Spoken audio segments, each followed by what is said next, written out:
Hello! Hey guys, I wanted to do videos. I'm actually going to start doing a video series that's going to be all things real estate and remodeling related, and hopefully answer lots of questions for you and give you great tips. I'm going to be interviewing different people in the field and just getting you some quick videos, hopefully always under 10 minutes, and things that can help you day to day with these topics. So I'm going to start. I had clients that were wanting to sell. They're a little uneasy because it is not to sell, because it is a seller's market, but just on the flip side of that, when they go to buy and it being so competitive and just worrying that they maybe won't find something. So I just tell them that there's definitely things we can do to get your offer up there, and if we're presented with a multiple offer situation, and to also to be patient and prepared. So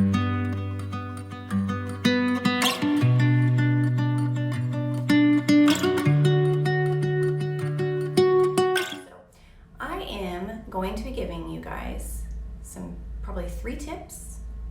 I'll expand on each one of them, but 3 tips for buyers in a seller's market to try to get your offer accepted when we might be in a multiple offer situation. So the first, most important in any situation, is to be prepared. So what that means is you need to get pre-approved. Pre-approved, I would recommend before you even start looking.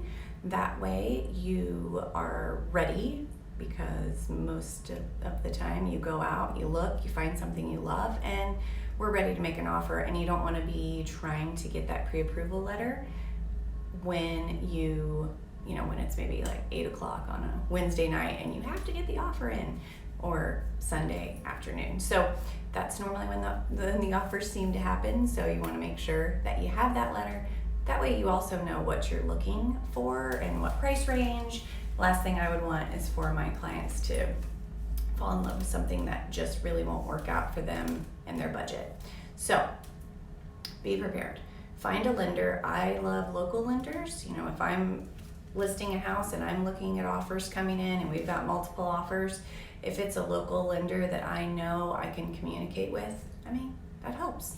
It really does. So, that would be helpful if you have a local lender. I have amazing connections, so if you need any recommendations, let me know. And you also want to think about, and when you get pre-approved, it'll be based on, do you have to sell your house? Is it contingent on selling yours? And so when we're looking at making an offer, if your house isn't even on the market, it's going to be hard to get that offer accepted, especially if you're in a multiple offer situation. A contingent offer is just not as appealing. Obviously, other things can fall through and not work out. So if the sellers have other offers that are not contingent, then they're probably going to push those above yours. Now, that doesn't mean that you should put yourself in an uncomfortable situation or do something that you're not comfortable with. There's just things we can do to make sure that you have a better chance. So if you have to be contingent, the next best thing would be to at least be under contract. And that is kind of a scary thing, because you would have to, sign a contract selling your house before you found something. So you just have to be ready for those scenarios of, there might be a little window of time there where you might have to move into something else or hit up the in-laws, something like that. So you just have to be ready for that. Be prepared, number 1. Number 2 thing I would do is personalize your offer. Now, again, talk to your agent, think about this situation. Every situation is different, but I like to have my clients write a letter just to kind of explain to them why they love their house, maybe tell a little bit about their family. It can help when you are looking at offers, when a seller's looking at offers, to personalize it, and they can picture that family living in their home, or that person living in their home, and it means a lot to them. And sometimes it means so much that it could push them above another offer. So just an idea. It really works. And the third and final tip I would give is to come in with your best and final offer. Gone are the days, they'll be back, but gone are the days that you can, have that time to negotiate.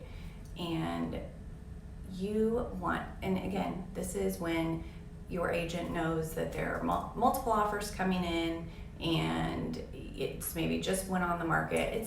This is very different if we're talking about a home that's been sitting for a little bit. So if we fell in love with this home that's just listed, not even 24 hours, agent says I've got other offers, you don't want to come in and give them that offer that you'd go higher, but you're just negotiating and waiting. You want to give your best and final. And obviously, always tell my clients, that doesn't mean I want you to put in an offer that you're uncomfortable with. I want you to, what is this home worth to you and what would you pay? What's your best and final? There's other things. The offers aren't always, your best and final offer isn't always just about the price. There are other things that you could do. Your agent should always communicate to the other agent asking what is a, ideal close date for the sellers. That can always help.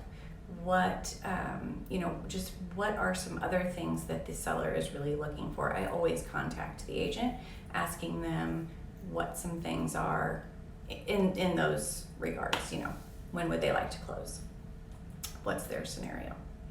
Some other things you can do, I don't recommend to my clients to waive inspections, but maybe if I'm working with an investor who knows they're going to go in and kind of do a lot of work to it anyway and they're comfortable with all of that, then they would waive inspections, which is a huge selling point, because obviously if a seller doesn't have to go through all of that, that can be helpful. You can also still do your inspections, but say that you are not going to ask for anything to be fixed. So at least you would have the inspections for your information, but you wouldn't be going in after them and asking the sellers for anything. So things like that. There's a lot of things you can do to sweeten your offer a little bit and get it to the top of the list. So, this market can be hard, and it can, even if you do all of these tips, you can still not get an offer accepted, but there are definitely ways, and it's always worked out for my clients, even if they missed out on their first or even second offers that they made. They always end up in the home that they love. So hopefully those tips helped you and you are on your way to getting into your dream home. Thanks.